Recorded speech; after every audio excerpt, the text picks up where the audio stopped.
nasa food pan, nandyan sa naka-room temp, malapit sa griller ko. So yung preparation ko ng dinner time, meron ako isang dalawang karneta ng lunch. Naka-ready na.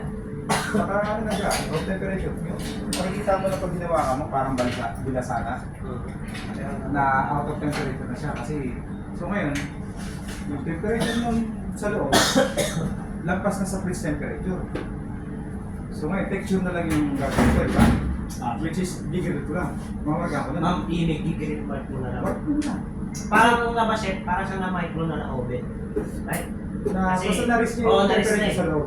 Dito ka Ayun. lang, Kasi may cooking method kasi na, parang ilalagay mo lang siya, hindi siya masasobra, hindi siya makukulang sa luto. Ano bang tawag sa cooking method na yun? yung sinasabi ko yung primary, Oo. may video. Kasi may nakita ko. Naka-steady yung temperature. Kahit agad sa kayo. Yung boiled egg, lagay mo ng umaga hanggang dinner time.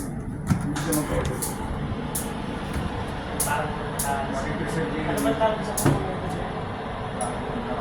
Pero yung tools din, na Philippines time, parang yung pain marik. Parang ano nga vacuum. Ganito siya na, hindi, may heating element siya. Hindi mo naman siya matatawag na steam. Hindi yun, kasi nasa tubig niya siya eh.